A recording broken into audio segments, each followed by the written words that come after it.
네, 안녕하세요. 방문각에서 행정학 강의하고 있는 김재준입니다. 자, 국가직 7급 시험 잘 보셨나요? 아마 제가 후기를 보니까 역시나 행정학이 헬게이트 열렸다. 제가 그래서 코멘트를 사실은 총평을 간단히 달았는데 어려웠어요. 당연히 어려웠고요. 대신에 올해 국가직 이제 2차 끝나고 나서 지방직 7급 보신 분들이 그럼 갑자기 지금 현재 뭐 국가직 어렵게 나왔으니까 뭐 새로운 이론을 더 공부하셔야 되냐 뭐 그런 건 아니죠. 이게 뭐 경제학도 그때 공부하셨을 테고 행정법 이런 것도 여러 가지 공부하시다 보니까 행정학에만 여러분들이 집중하실 수는 없잖아요. 전반적으로 제가 평을 좀 다시 한 말씀을 드리면 일단 법령에서 좀 많이 지엽적으로 나왔고요. 그리고 이론적인 측면에서도 아마 생소한 것들이 좀 있었을 거예요. 다만 이런 것들이 전혀 뭐 정답을 고르기 힘든 문제만 이루어졌냐? 뭐 그런 건 아니고 실제로 좀 소거가 좀 가능한 문제들이 많았어요. 물론 소거가 가능한 문제라면 보통은 좀 어렵죠. 답을 명확하게 좀 골라낼 수 있는 문제가 아니라 여러 가지 좀 검토를 해보고 답을 고를 수밖에 밖에 없기 때문에 좀 난이도에서 많이 어려웠을 거예요. 전반적으로 제가 평가하기로는 한 80점 이상은 그래도 받으셔야 될 것 같아요. 그리고 제가 서두에 말씀을 드린 내용 중 하나가 지역 상생 발전 규범이라고 아마 그게 아마 좀 어려졌죠. 근데 사실 그 내용은 제가 그 새행정학 3.0이라는 그 서적 있잖아요. 거기 이제 그 새로 좀 추가된 내용이라서 최근에 제가 동영 모의고사나 아니면 요약 강의에서도 계속 언급했던 내용들이었어요. 뭐그 정도까지 뭐 푸셨으면 좀 쉽게 푸셨을 테고 또 전반의 트렌드가 그 지방자치법에서 굉장히 좀 지엽적으로 나왔죠. 지방자치론을 아마 국가직 2차 공부하신 분은 지방자치론 공부 아시는 분이 많으실 텐데 또 지방자치론 쪽에서 나올 법한 좀 지엽적인 조항들 그리고 또 공직자윤리법에서 좀 지엽적으로 나왔죠. 물론 그 문제는 좀 소거가 가능한 문제긴 했었어요.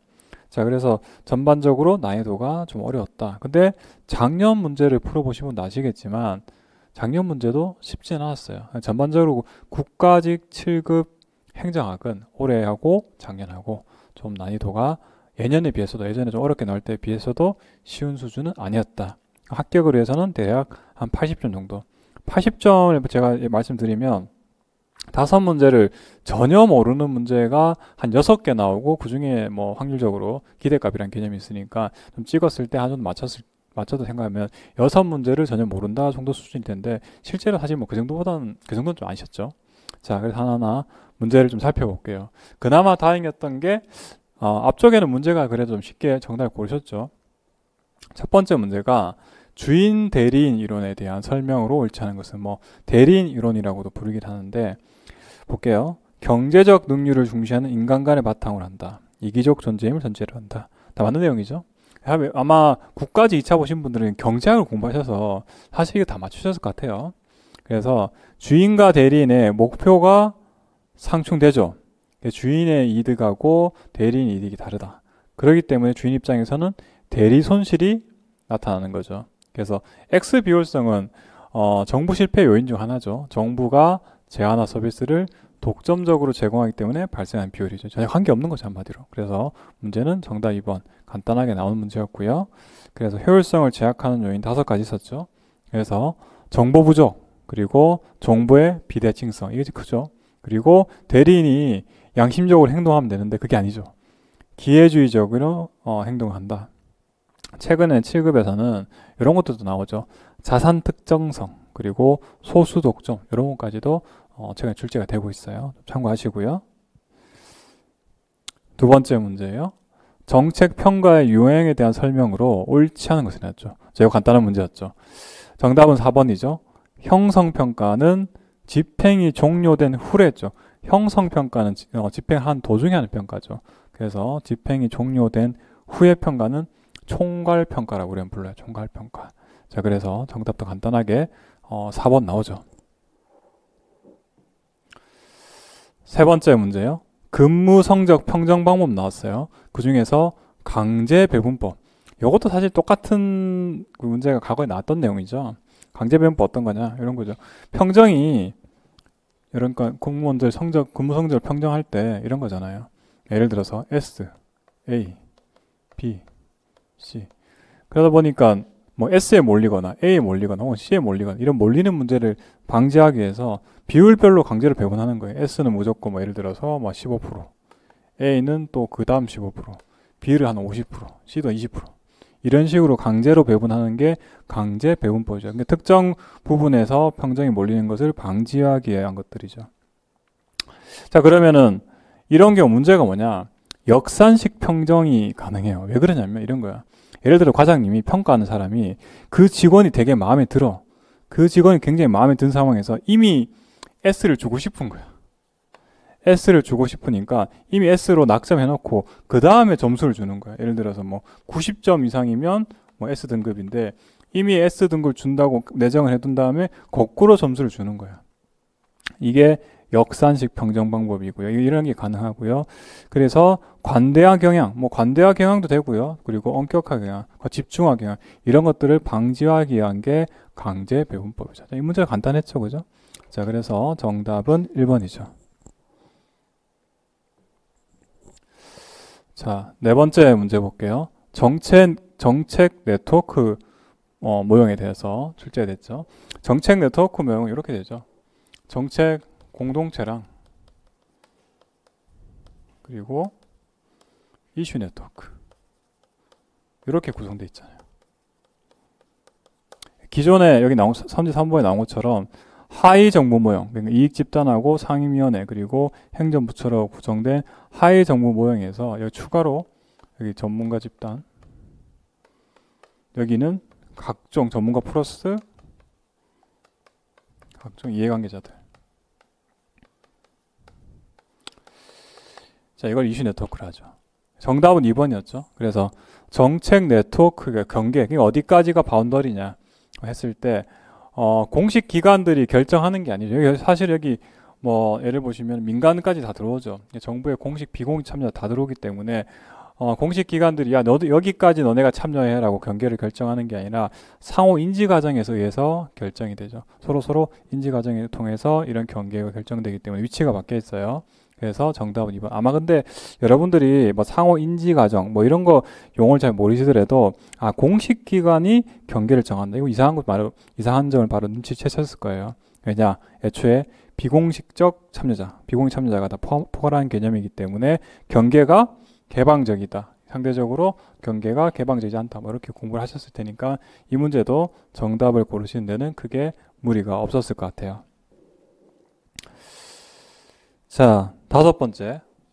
넛지 나왔죠. 또 나왔어. 잊을만 하면 또 나왔죠. 최근에 넛지가 7급 문제도 나오고요. 뭐 9급 문제도 나오고 계속 나오고 있어요. 사실 의심이 돼요. 어디서 나왔냐? 새행정학 3.0에서 추가가 됐어요. 넛지가. 그래서 넛지 이론은 행동경제학을 기반으로 하죠. 학문적 토대가 신공공관리론이 신고전학파 및 공공선택론이 학문적 토대고요. 넛지 이론은 행동경제학, 행동경제학. 넛지 이론을 제가 다시 좀 정리를 해드리면 이렇게 돼요.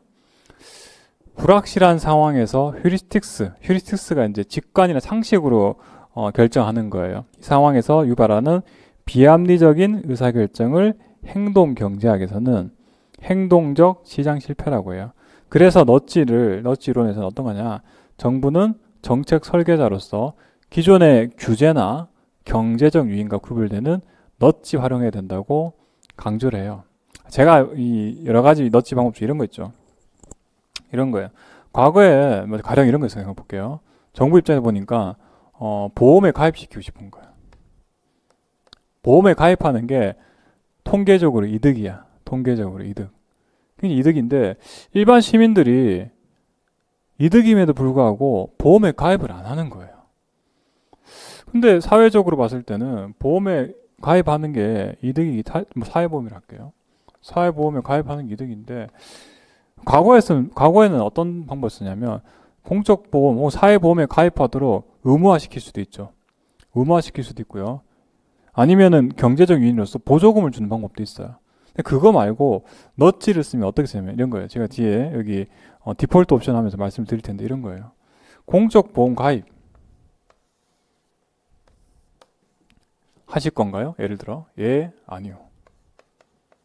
이렇게 한 다음에 기본적으로 예 체크해 두는 거예요. 그러니까 공적 보험에 가입하는 것을 기본적으로 예를 표시해 두는 거예요. 아마 여러분들 이거 어디서 많이 보셨냐면 과거에 이제 민간 뭐 쇼핑몰 같은 데서 무슨 회원 가입할 때 뭐 광고 같은 거 수신하시겠습니까? 기본적으로 예 체크돼 있죠. 요즘은 이게 법상 아마 안 될 거예요. 근데 과거에 이렇게 돼 있다고요. 그럼 어때요? 내가 정부 입장에서는 시민들한테 선택의 자유도 주죠. 그럼에도 불구하고 개입은 하긴 하죠. 완벽하게 무조건 가입해 아니면 무조건 자유를 맡기는 게 아니라 예 표시를 딱 하는 방법이에요. 이게 넛지를 활용한 정책 수단이에요. 그래서 이렇게 나왔어요. 넛지 이론에서는 정책 대상 집단 행동에 개입하죠. 사회보험 가입하도록. 그런데 개인의 자유로운 선택도 허용하고 있잖아요. 그러니까 굳이 내가 어떤 별도의 어떤 노력을 기울여서 이 체크를 해지하고 아니오로 바꾸면은 아니오 할 수도 있어요. 근데 대부분 사람은 어때요? 귀찮으니까 그냥 예 체크 상태로 그냥 넘어가잖아요. 이게 넛지 방법이라는 거예요. 그래서 표현이 이렇게 돼 있어요. 자유주의적 개입주의. 개입은 하되 이런 일반 시민들한테 자유를 주는 거예요. 상충된 단어처럼 보이지만 이렇게 제도를 설계를 하는 게 넛지 방식이라는 거예요. 이게 그 중에서도 디폴트 옵션. 그래서 이런 것들을 통해서 정부가 자연스럽게 개입을 하자. 이게 넛지 이론이죠. 그래서 행동경제학이 이론적 기반이다. 아마 이 문제는 올해 처음 출제가 됐으면 좀 어려웠겠지만 이 최근에 7급 문제 다른 지방지에 출제가 됐었기 때문에 아마 다들 좀 학습을 하셨던 부분일 거예요. 여섯 번째요. 립스키의 일선 관료제론에 대한 설명으로 옳지 않은 것은. 자, 일선 관료제론은 립스키가 여기 나오죠. 일선 관료들, 그냥 한마디로 현업의 현장에 있는 관료들을 연구를 해본 거죠. 일선 관료들한테는 재량을 부여해야 된다. 재량을 많이 가지고 있고 집행 현장의 특수성 예상치 못한 사태에 대비할 수 있게 해야 한다라고 얘기하고 있어요. 일선 관료들은 재량을 많이 갖고 있다. 그러니까 사실은 립스키의 일선 관료제론이 정책 집행 관련해서 상향시다 하향시 명확하게 얘기는 안 하고 있지만 혹은 교재 전공 소속에 따라서는 상황론적 집행이라고 하는 학자들도 있지만 대체적으로 상향식 접근에 가깝죠. 상향식 접근에. 그래서 일선 관료들의 재량을 좀 강조를 하고 있어요. 자, 그리고 일선 관료들은 최근에 나왔던 내용이죠. 얘도 일선 관료들은 만성적으로 부족한 자원, 그러니까 문제성 있는 업무 환경이라고 우리는 얘기를 하고 있어요. 그래서 만성적인 부족한 자원, 그리고 모호한 역할 기대, 그리고 권위에 대한 위협과 도전이라는 문제성 있는 업무 환경에 처해 있다. 부족한 자원 대표적으로 인력 부족 생각하시면 돼요. 인력 부족 이런 것들이 있고요. 그 다음에 모호한 역할 기대라는 표현을 적었는데 어떤 시민들은 공평하게 업무 처리를 하도록 기대한 사람도 있고 또 어떤 사람들은 상황에 따라 맞게 업무를 처리해야지라고 기대한 사람도 있어요. 그러니까 이 일선 관료들 입장에서는 곤란하죠. 사람들의 기대가 다르니까. 그리고 이 권위에 대한 위협도 있죠. 가령 이제 경찰관들이 많이 겪으시죠. 주치자들이 이렇게 권위에 대해서 위협하는 경우들이 많죠. 자, 세 번째 볼게요. 일선 관료들은 일반 시민들을 분류하지 않고 모든 계층을 공평하게 대우한다는데 사실 이 내용은 애초에 일선 관료들은 재량을 많이 가지고 있다고 얘기하고 있잖아요. 립스키는. 그렇기 때문에 재량권을 행사하면은 시민들을 다르게 대응을 할 수 있겠죠. 그래서 가령 이런 것들 있죠. 모든 시민들한테 관심을 가지는 게 아니라 이렇게 경찰관들이 인력이 부족하니까 모든 사람한테 모든 사람을 관심 가진 대신에 주로 전과자들 위주로 특별히 관심을 가진다. 이러면 이제 다르겠죠. 그래서 정답은 3번이고요. 이 문제까지 여러분들이 간략하게 다 푸셨을 거고 그 다음 문제 볼게요. 7번 문제는 아주 쉬웠죠. 직권화랑 분권화에 대한 설명으로 옳지 않은 것은 이렇게 됐어요. 직권화는 의사결정 권한이 상위에 집중되어 있는 정도, 분권화는 하위로 분산되어 있는 정도. 그래서 분권화가 되게 되면 행정기능의 중복과 혼란을 회피할 수 있다가 아니라 야기할 수 있죠. 권한을 서로 가지고 있으니까. 그래서 중복과 혼란이 발생할 수 있고 이로 인해서 분열이 발생할 수 있다. 자, 그래서 정답은 4번이죠. 이거 간단한 문제였죠? 여기까지 푸실 때까지 다 괜찮죠? 여덟 번째 문제요. 정책 결정에서 만족 모형에 대한 비판으로 옳은 것만을 모두 고르면. 만족 모형이라는 것은 정책을 결정할 때 이런 거죠. 합리 모형은 굉장히 이상적이야. 모든 최선의 대안을 고르는 게 합리 모형이라면 만족 모형은 말 그대로 만족할 만한 대안만 적당히 탐색하고 결정을 하는 거죠. 이게 만족 모형이잖아요. 자, 그래서 혁신을 이끄는 데는 한계가 있죠. 혁신을 이끄는 것은 합리 모형이죠. 합리 모형. 그렇기 때문에 만족 모형은 혁신을 이끄는 데는 한계가 있다. 그러니까 확실하게 완벽한 대안을 고르는 게 혁신을 이끄는 형태가 될 텐데 이거는 합리 모형이고 만족 모형 이런 거는 이런 이해는 미치지 못하기 때문에 한계가 있을 수밖에 없고요. 자, 그 다음 니은은 볼게요. 만족에 대한 기대 수준이 지나치게 명확히 적용된다. 그러니까 만족이라는 게, 그러니까 어느 정도 만족이라는 표현을 쓰거든요. 대체 구체적으로, 계량적으로 어느 정도가 만족할 만한지에 대해서는 명확하지 않아요.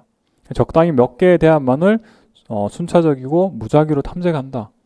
그런 다음에 만족한다. 자, 이게 명확하진 않죠, 그죠? 적당이라는 제표를 쓰고 있어요, 제가. 자, 디귿 볼게요. 그래서 니은은 틀린 내용이고요. 그다음 디귿 볼게요. 조직 내 상하관계 등에서 나타나는 권력 측면이 의사결정에 미치는 영향을 간과한다. 자, 사실 이 내용은 이 정체가 원론이라는 책에 있는 표현을 그냥 그대로 다시 가져온 거예요. 거기 어떻게 되어 있냐면 회사 모형을 설명하면서 회사 모형 한계로서 이렇게 딱 표현이 되어 있어요. 회사 모형은 어떤 거냐? 느슨하게 연결된 하위 조직들 간에 이렇게 말 그대로 그 회사예요, 회사. 삼성전자를 해볼까요? 이 회사라는 조직 내에서 A 부서랑 B 부서가 의사결정을 어떻게 하는지에 대한 얘기를 하고 있잖아요. 그래서 느슨하게 연결되어 있고 얘들이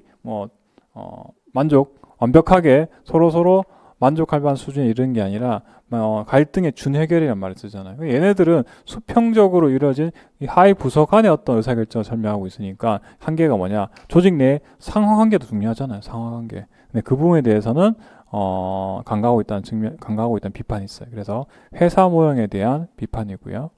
그래서 이제 니은딕이 틀렸으니까 정답은 이제 2번으로 끝이 나겠죠. 그래서 일반적이고 가벼운 의사결정과 달리 중대한 의사결정에 적용이 어렵죠.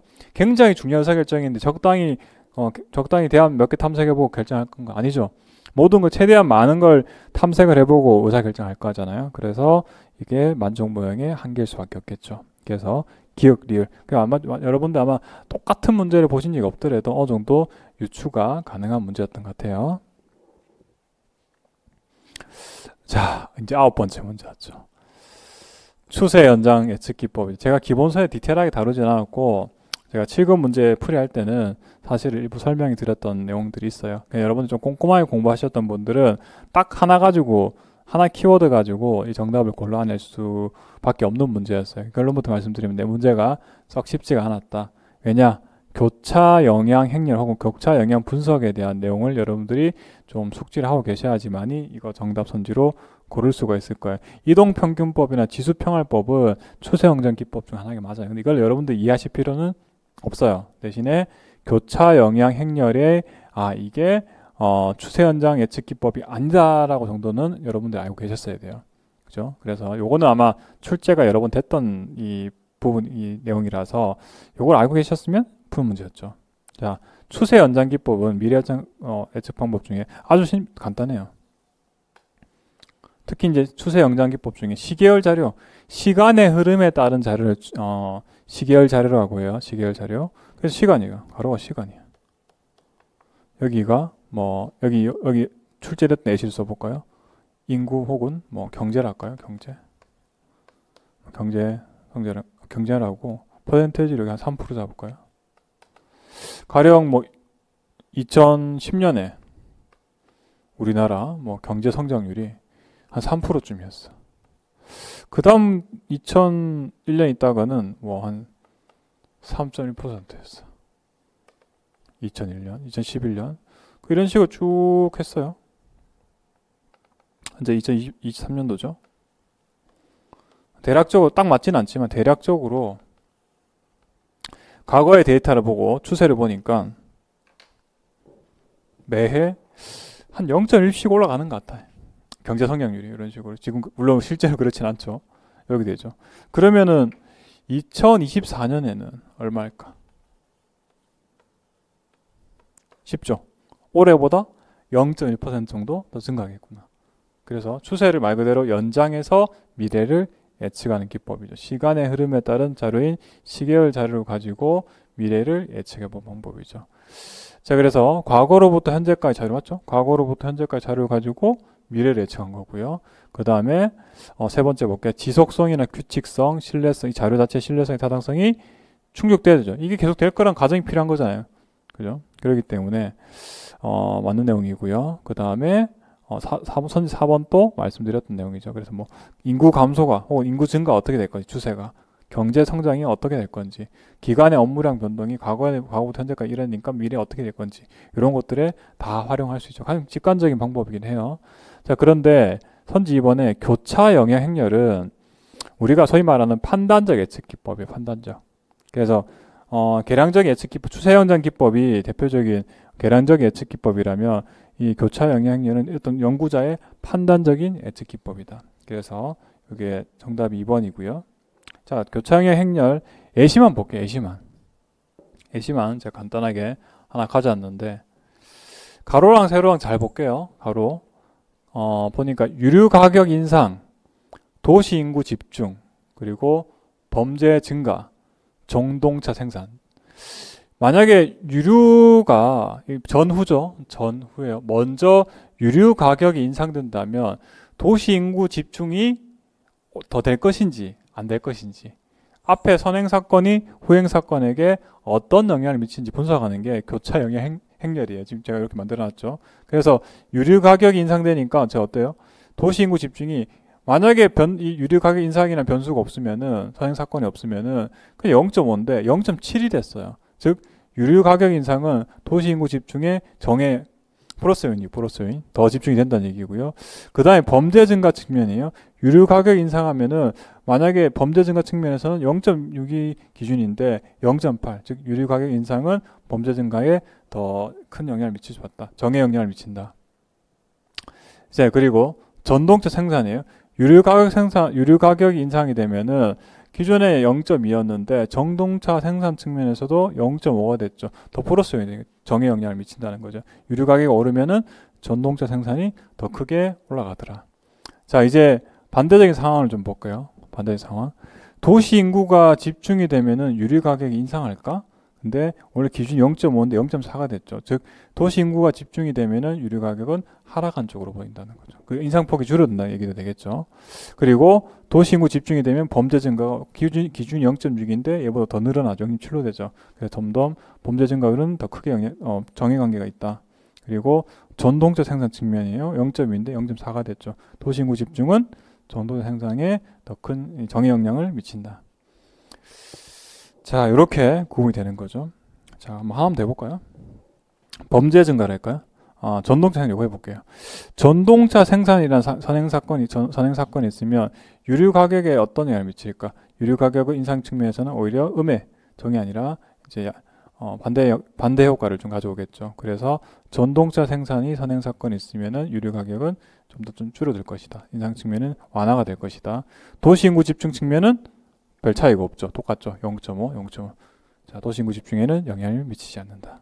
이런 식으로 분석하는 게 교차 영향 행렬이에요. 근데 이제 연구자의 주관으로 가지고 판단하게 돼 있어요. 계량적인 어떤 수치를 가지고 얘기하는 게 아니라. 자, 10번 문제요. 10번 문제는 리더십과 팔로워십 이론에 대한 설명으로 옳은 것만을 모두 고르면 켈리라는 사람이 나왔죠. 야, 이건 또 뭐지? 근데 이 문제는 굉장히 다행스럽게도 정답을 고르시기 쉬웠어요. 왜냐하면 니은하고 디귿은 여러분들 잘 알고 계시는 거예요. 그럼 내용이 맞는다는 것만 확신만 가지고 계시면은 이 문제는 정답을 고르실 수가 있어요. 그죠? 일단 니은 디귿부터 확인해 볼게요. 블레이크와 머튼이라는 학자는 생산에 대한 관심과 사람에 대한 관심 모두 높은 단합형이 최선의 관리 방식을 제안했죠. 그래서 사람한테도 관심 갖고 생산에 대해서 관심 갖고 둘 다 관심 가진 게 팀형 그리고 단합형 이걸 갖다가 최고의 어떤 형태를 봤잖아요. 이게 맞고요. 디귿 볼까요? 상황론적 리더십, 즉 피들러라는 학자 나오죠. 상황 요인으로서 리더와 구성원 관계, 직무 구조, 직위 권력 등 세 가지 변수가 있죠. 상황 요소로서. 맞잖아요. 이게 끝나는 거야. 당황하시지만 안 돼. 이 문제 틀리시면 곤란하죠. 켈리라는 사람이 나왔고 그 다음에 오하이오 주립대 리더십 연구 행태론이요. 행동을 일단 리을부터 먼저 좀 해결할게요. 어떻게 설명하냐면 리더의 행동을 구조주도. 사실은 저도 이것도 문제풀이 때 설명해 드렸던 내용인데 요거랑 배려 요거로 보고 있거든요. 이 두 개 내용이 사실은 블레이크와 머튼의 리더십 격자 모양 똑같은 내용이에요. 구조주도가 뭐냐면 얘가 이제 과업, 생산이랄게요. 여기처럼 생산에 관심 가지는 거. 배려가 여기 사람 혹은 인간관계에 관심 가지는 거. 이게 둘 다 높으면 이 훌륭한 리더 형태를 봤어요. 생산성이 올라간다 봤어요. 당연하죠. 일에 대한 관심도 가지고 사람에 대한 관심도 모두 많이 가질 때 최선의 결과를 가져온다. 블레이커 모튼의 리더십 격자 모형과 동일한 결론을 내리고 있어요. 자, 그래서 이것도 간단한 문제였고요. 그래서 노픈이고요. 그럼 켈리란 사람의 팔로우십이라는 얘기 나와요. 5가지로 구분했어요. 그래서 4가지가 아니라 추가로 해서 실무형 추종자 등 5가지로 구분했다. 그래서 이 원문에 있는 거 그냥 그대로 가져왔어요. 켈리의 5 팔로우십 스타일을 했죠. 그래서 세로축부터 먼저 볼까요? 독립적이고 이 비판적 사고를 하는지 아니면 의존적이고 이제 무비판적 사고를 하는지 비판 안 하는지 아니면 수동적인 행동을 보이는지 아니면 활동적인 혹은 적극적인 행동을 보이는지에 따라서 가로 세로축을 나눴죠. 이렇게. 그래서 이제 요 4가지를 나눴고 중간에 있어. 중간. 아까 여기 빠졌었죠. 그죠? 실무자형까지 해서 이 중간 정도의 실무자형까지 해서 총 5가지로 나눴다. 자, 이거 뭐 사실은 경영 쪽에서는 자주 언급되던 부분인데 행정학에서는 자주 출제되던 내용들 아니죠. 하지만 이 문제는 정답을 고를 때는 크게 문제가 없었다. 그래서 이제 앞으로 공부하실 분들은 당연히 이제 이거 좀 추가로 좀 하실 수밖에 없겠죠. 10번까지도 해결이 잘 되죠. 자, 11번 문제요. 예상과 법률의 차이점이죠. 자, 이것도 과거 기출문제에 나왔던 내용이 옳지 않은 것은인데 법률안은 국회의원하고 정부가 둘 다 제출할 수 있어요. 근데 예산은 뭐다? 정부만 제출하죠. 그래서 국회에서 뭐 한다? 심의 의결하는 거죠. 그리고 2번째, 발의 제출된 법률안에 대해서는 국회는 수정할 수 있죠. 예산안의 경우 국회는 정부의 동의 없이 금액을 증가시키거나 세비목을 설치할 수 없죠. 감액은 쉬운데 증액은 어렵다. 뭐 다 아신 내용일 테고 법률안은 공포 과정을 거쳐야 된다. 이거 여러분들 헌법이나 행정법 공부하시 사실 다 아시는 내용이고 예산안은 의결만 되면 끝나는 거죠. 별도 공부 절차가 없죠. 그래서 1번, 2번, 3번 다 나오고요. 4번 나오죠. 그래서 4번 선지 보시면 대통령 국회 의결한 법률안에 대해서 제의 요구할 수 있지만 국회는 정부가 제출한 예산에 대해서 야 마음에 안 드니까 심의 의결 안 할래 라고 거부는 할 수 없죠. 이런 내용이 없었어요. 그죠? 그래서 정답은 4번. 이것도 간단하게 풀으셨을 거고요. 12번째 문제는 여러분 행정학 공부하시면 약간 상식으로 풀 수 있는 문제. PR이 뭐예요? 말 그대로 여러분 PR 한다잖아. PR. 그죠? 홍보에 홍보. 자, Public Relations라 되는데 당연하게 민주화 요청에 따라서 필요성이 제기됐고요. 그리고 당연하게 잘못된 정보는 행정의 PR에 객관성에 반한다. 상식적인 내용이고요. 3번째, 개발도상국에서는 이 정책을 알리는 것은 국민들에 대한 계몽적, 교육적 성격도 갖고 있다. 다 뭐 크게 어려움 없이 아신 내용일 때 이해할 수 있는 부분이고 4번째 딱 보면 이상하죠. 국민의 알 권리를 해놓고 정부의 도덕적, 법적 의무로 이해되기 때문에 일방적이고 명령적이다. 정부 PR이 일방적이고 명령적일 수는 없잖아요. 그죠? 정책 알리는 거기 때문에 그래서 국민과 우호적인 법률관계를 형성을 지향한다. 그래서 이런 것들은 일방적, 명령적이라는 표현이 틀려서 정답은 4번이죠. 뭐 이 문제까지도 여러분들이 크게 어려움이 없으셨을 것 같아요. 13번 문제를 간단했죠. 그러니까 과거의 기출문제에 다 나왔던 내용이죠. 사실 선제 1번만 보시면은 바로 고를 수가 있죠. 바로 고를 수가 있어요. 그래서 공무원은 직무상 관계가 있든 없든 소속 상관에게 제가 이랬어요. 상관에게 증여를 줄 일이 뭐 있다고 하면서 제가 강의 때 말씀드렸는데 국가공무원법에 나오죠. 그죠? 과거에 나왔던 조항이죠. 정답 1번이죠. 나머지도 금방 볼게요. 파면받으면 어떻게 되죠? 연금급여의 불이익이 있죠. 그러니까 내가 5년 이상 근무를 하면 반액, 내가 5년 미만이면 4분의 1, 파면 사유에 관계없이 연금급여에 페널티가 있죠. 3번째, 공무원은 어떤 경우에도 직무 관련자로부터 사적 노무 제공을 받아서 안 된다. 이거는 여러분들 아마 선지에 좀 상수했을 거예요. 근데 제가 공무원 행동강의에 보면은 예외적으로 사회상규에 따라서 허용되는 경우에는 그러지 아니한다 돼 있다. 그리고 사실 여러분들 뭐 행정학도 마찬가지고 뭐 행정법도 마찬가지죠. 그 법률에서 어떠한 경우는 잘 없죠. 어떠한 경우는 단어 자체가 어색해. 네 번째, 감봉은 말 그대로 여러분들의 봉급을 감하는 거잖아요. 경징계고요. 감봉이나 견책은 1개월, 3개월이 하고요. 직무에 종사하지 못하는 것은 정직이죠, 정직. 그래서 직무는 계속 일을 하셔야 돼요. 보수는 삭감하더라도. 그래서 뭐 이것도 간단하게 1번 나왔어요. 14번째 문제요. 정부 간의 관계와 지방자치단체에 대한 설명으로 옳지 않은 것은. 자, 이 문제 일단 정답부터 얼른 볼게요. 정답 4번이죠. 우리나라 지방자치단체는 단체임 사무는 이거죠. 우리나라 지방자치단체 사무에는 자치사무랑 위임사무가 있잖아요. 위임사무는 다시 단체 위임과 기관임이 있잖아요. 단체 위임이라는 것은 결국은 지방자치단체에 지방자치단체에 위임된 사무고요.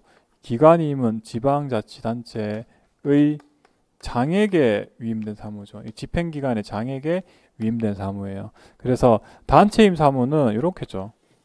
이 위임하는 중앙정부랑 수임하는 지방정부가 함께 이해관계에 걸려있죠. 비용도 같이 분담하고 의사결정도 함께해요.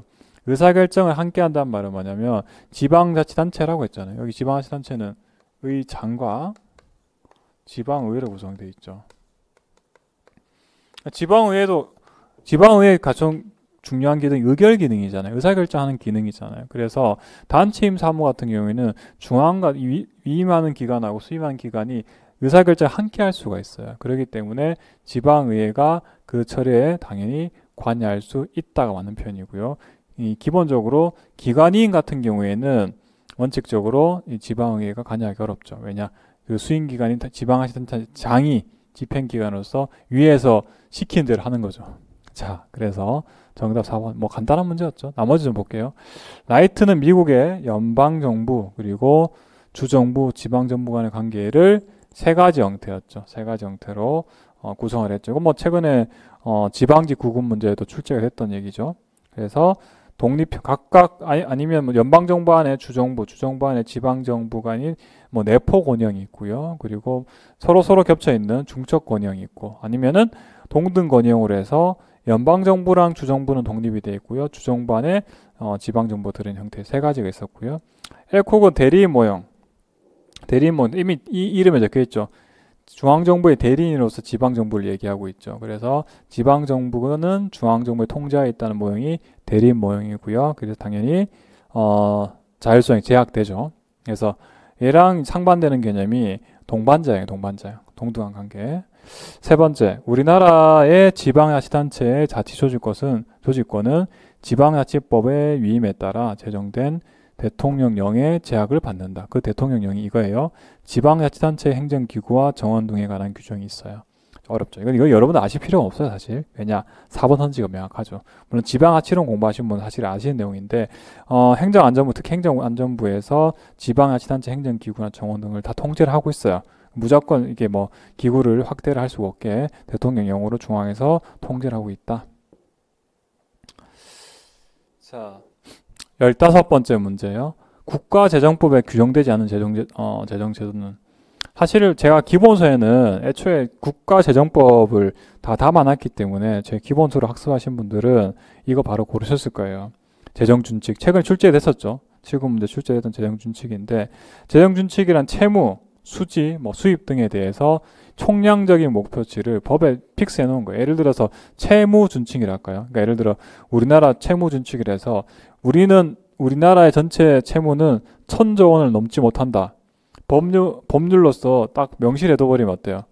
법률 위반이 되겠죠. 만약에 1,000조, 부채가 1,000조 넘어가면은. 못 넘게 딱 법률로 못 박아두는 게 재정준칙인 거예요. 그래서 그렇게 해놓으면 어떻게 해요?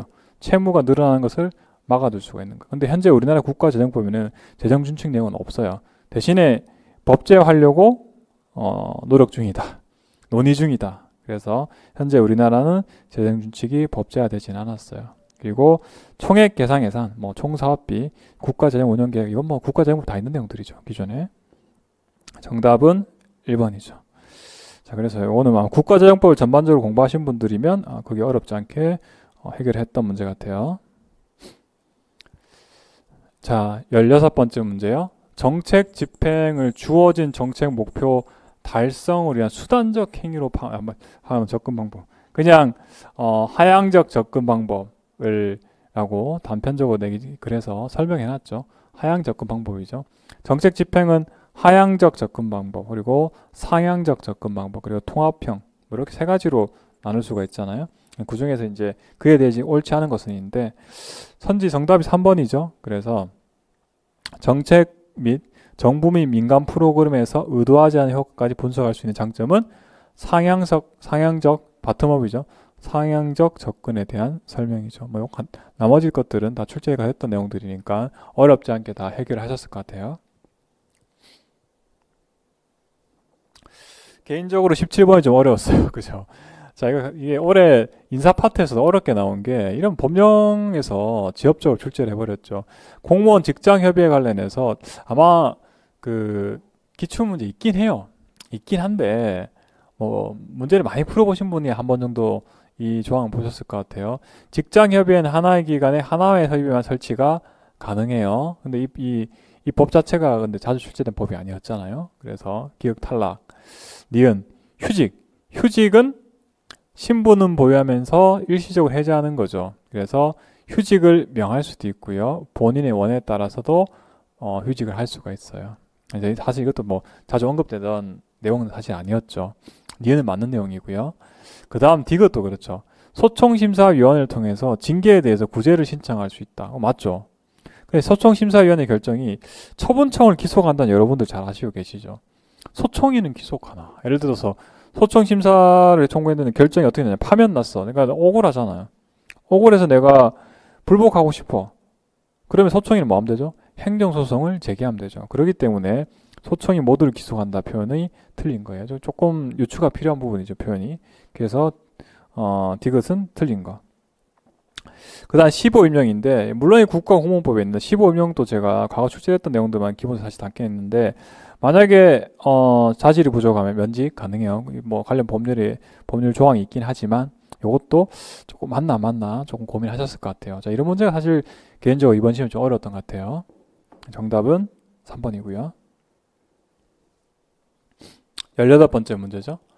국가 채무에 대한 설명 옳지 않은 것. 국가재정법. 역시나 국가재정법 여러분들 그 행정학 공부하시면서 반드시 전체 조항을 다 보셔야 될 법이 있어요. 제가 가장 먼저 꼽는 게 이제 지방자치법, 그다음에 국가재정법, 그리고 뭐 정책 파트에서 정부 업무 평가 기본법 이런 거죠. 이 법들은 여러분들이 따로 이렇게 한번 전체 다 보셔야 돼요. 왜냐하면 조항에서 워낙 출제를 올해도 많이 나왔고 과거에도 많이 나왔던 조항들 그 법률이에요. 그래서 국가재정법에서는 이 채권의 범위죠. 그래서 채무의 범위, 국가 채무의 범위죠. 그래서 기금이 발행한 채권은 제외된다. 이렇게 나왔죠. 어떻게 돼 있냐면 요거예요. 우리가 현재 법이 이렇게 돼 있죠. 그래서 국가 회계 또는 기금이 발행한 채권도 금전 채무로 포함이 돼 있죠. 국가재정법에. 이거 사실 요거는 뭐 출제됐던 내용이니까 이거만 아시면 선지 1번 고르시고 바로 넘어가면 되죠. 나머지 뭐 국채 종류에 뭐가 있다. 그 다음에 뭐 적자상 채무와 금융 채무와 그 다음에 뭐 발행 주체 부분은 사실 여러분들 크게 읽어보실 필요도 없던 내용이었죠. 그래서 이런 게 있다 정도로만 아시고 넘어가시면 될 것 같고요. 19번 문제요. 백지신탁이죠. 백지신탁 제도에 대한 설명을 옳지 않은 것은 그냥 그 백지신탁 대상자가 어떻게 되냐. 제가 강의할 때 이렇게 했어요. 백지신탁이란 것은 제도는 내가 이해 충돌이 발생한 주식에 대해서 내가 직접 매각하거나 아니면은 금융기관에 맡겨서 매각하게 하는 게 백지신탁이라고 말씀을 드렸어요. 그래서 해당 공직자의 의견을 반영해서 이해 충돌이 없는 주식을 변경하는 이거 아니죠. 이게 틀렸죠. 이거 기본 지지 마시면 간단하죠. 그래서 현재 우리나라 공직자윤리법을 보시면 수탁기간 신탁된 주식을 60일 이내에 처분하게 돼 있어요.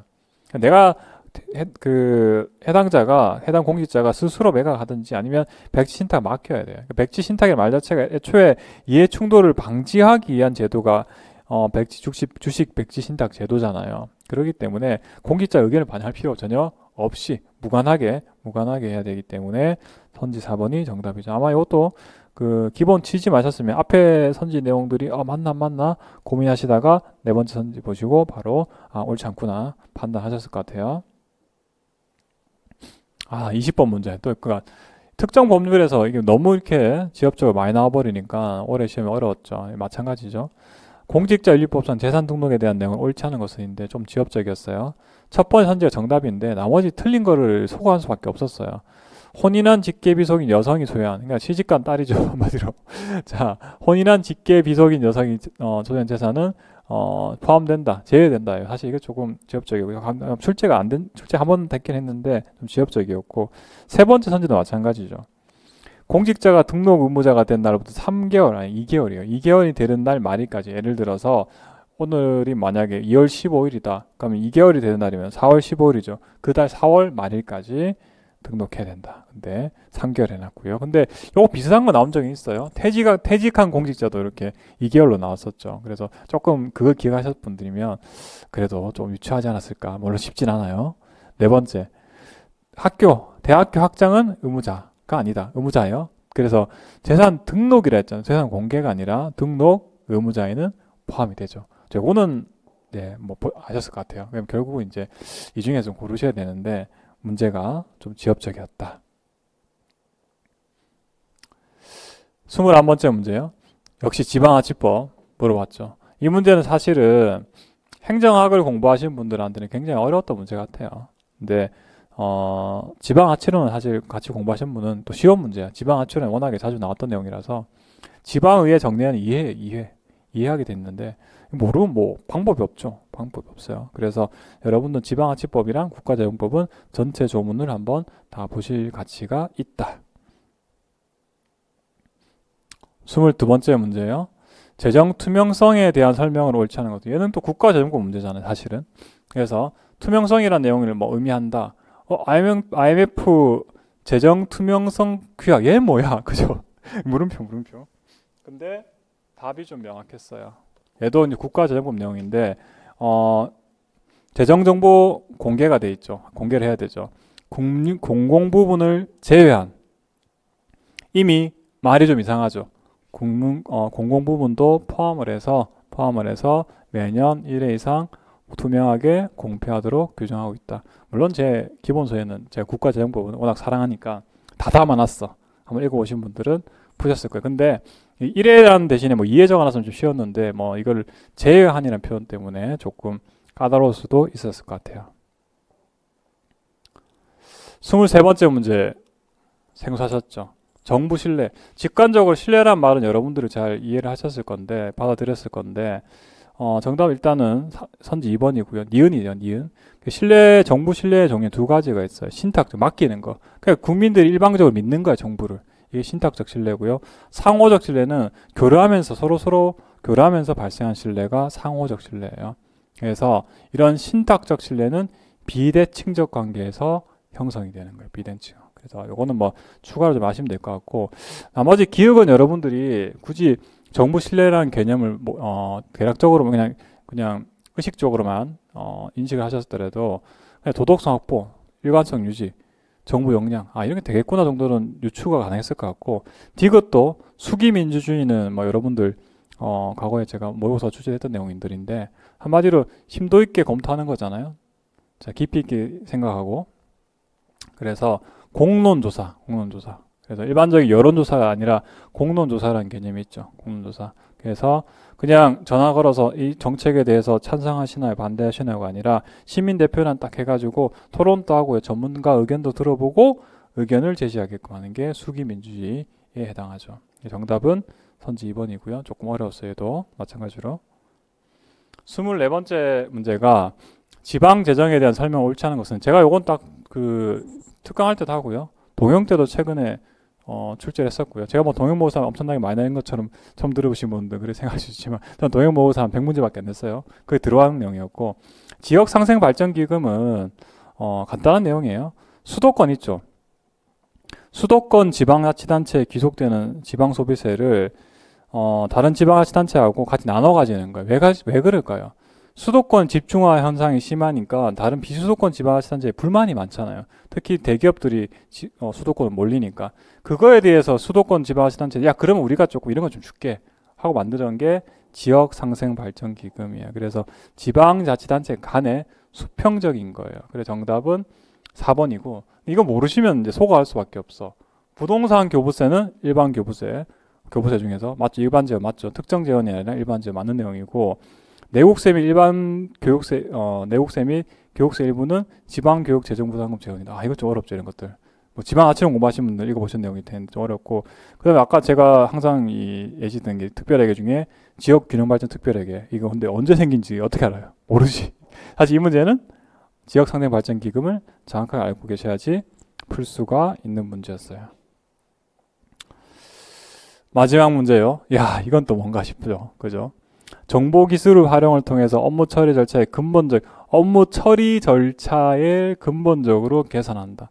여러분도 아마 이거 그냥 그 문제 읽어보시고 그 워딩에 맞게 그냥 정답 고르셨죠. 그럼 정확하게 푸신 거예요. 업무 재설계죠. 그러니까 비즈니스 프로세스 리엔지니어링. 이게 사실 이 단어가 한번 출제가 된 적도 있었어요. 그래서 여러분도 아마 잘 모르고 하신다 하더라도 혼합 현실이 뭐냐, 정보 자원 관리가 뭐냐 이거 모르시고 고르셨다 하더라도 대부분 아마 업무 재설계로 고르셨을 것 같아요.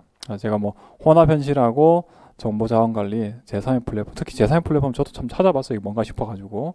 근데 보니까 최근에 했던 유행하는 기술들 있죠. 모바일이나 빅데이터 이런 거였고 혼합 현실 여러분들 특히 저는 AI 같은 건 저도 관심이 있어서 좀 찾아보는 편인데 이런 거죠. 포켓몬 고라 들어보셨나요? 게임에 보시면 그 나오잖아요.